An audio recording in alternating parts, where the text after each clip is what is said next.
Hello everybody,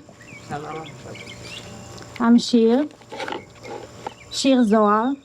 I'm 21 years old. I live in Bat Yam, not far from Tel Aviv. I'm here today to share our story from October 7.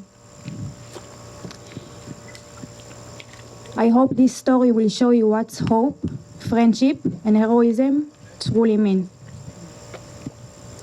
Esther is my best friend since high school. We do everything together, including sharing our hopes and dreams for future. We are not a huge party goers, but we knew this festival was going to be unusual, so we decided to go. We arrived to the festival parking lot in Reim in about 4 in the morning. The atmosphere was incredible. The vibe was peace and love, so many different nationalities. We danced for an hour.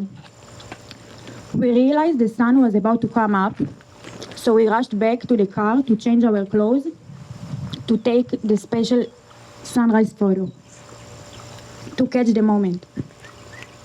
On our way back to the festival, we saw tons of missiles in the sky. We decided to return to the car and leave the fast as we could.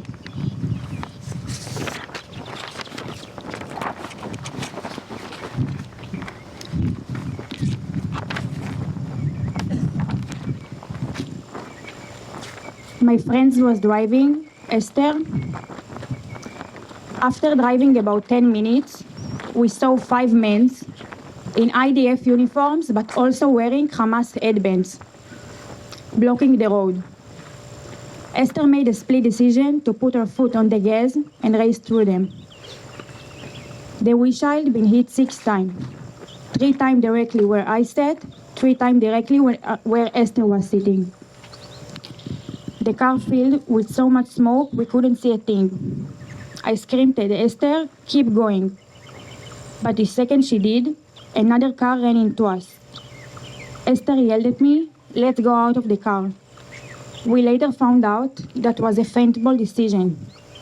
Just 5 minutes later, terrorists stole the car to Gaza with hostages.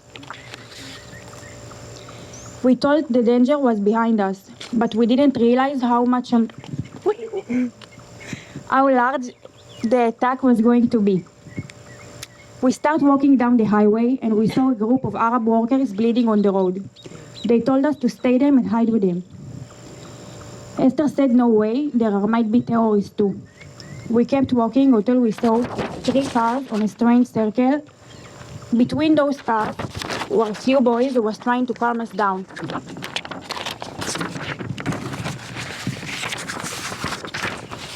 One of them, Ori Arad, a 22 years old boy who was bartender at this festival, got back into his car, spoke to his dad, and told him that he is living here and there is no way he is staying here, and who is going to stay here is going to die. I asked him if we could join him, and he said, "Of course, join in." And he even gave us a bottle of water and said, "Don't worry, girls, I'm going to get you out of here." I sat on the floor of the car, Esther sat on the back seat. After we drove a few minutes, Ori said, "Don't be stressed, there is going to be shoots now." Another gang started shooting at us. That's what really happened.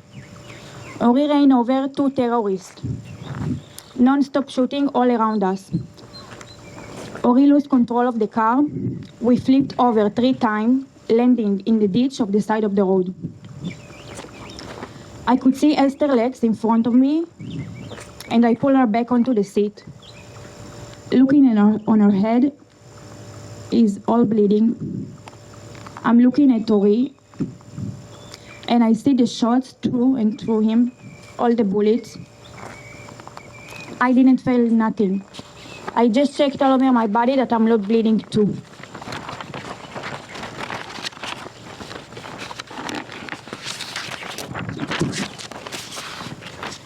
I pinched Esther to realize if she is awake.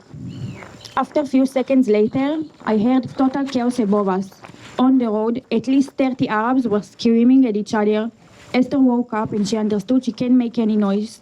Ori woke up, looked at Esther, smiled, and turned the radio on top volume. The terrorists returned again at 8 a.m. in the morning and make sure Ori is dead, but didn't saw us. We pretend dead. That was another of our biggest miracles. At that point, we heard on the radio that terrorists had kidnapped people and soldiers. That was our biggest fear, to be raped, to be taken by Hamas terrorists. Every few seconds, Esther and I pinch each other in the leg. That was our sign that everything is okay. I just prayed that no one could see us. Esther couldn't feel her legs, but she didn't care. All she wanted was to get home alive. I didn't have hope. Until 11 a.m., we tried to call people quietly. I called my mother to say I love her and to say goodbye.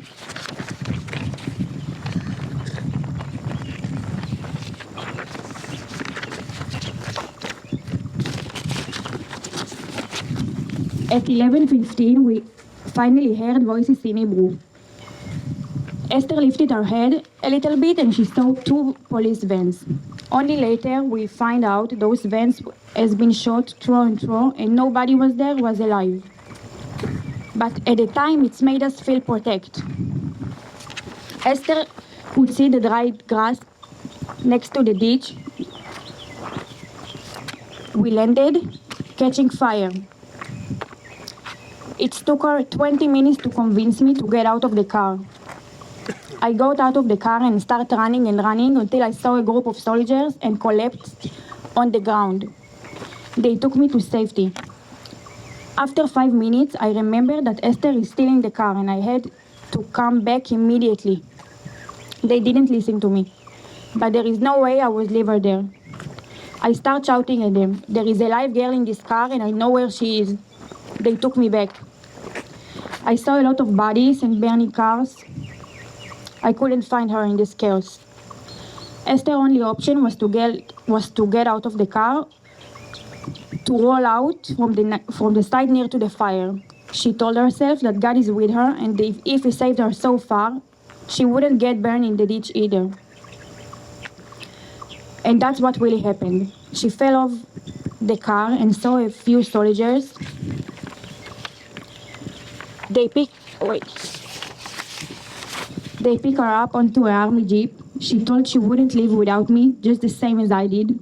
A few minutes later, I arrived with 4 soldiers. We told them that there is a dead man in the car and we have to take him out. They tell us a sentence that I will never forget. Who lives, lives. Who is dead is already dead. We got back to the army car and started driving. All along the way, we saw burning out cars, bodies, and heard voices that I will never forget. They took us to a shelter in Sderot, but it was a total chaos above there. I couldn't stay there. I saw a shot soldier, and I decided I'm not leaving him, no matter what. 2 minutes later, an ambulance came and took us. We got to the hospital, and the doctor said everything is okay. The way home was blocked, so we slept in Ashkelon. Esther had a huge miracle. She broke her back, but the only discovered was 3 days later. She could lost her legs, but she had a great miracle. Esther's father died in a motorcycle accident when she was 2 years old. He is always watching over her.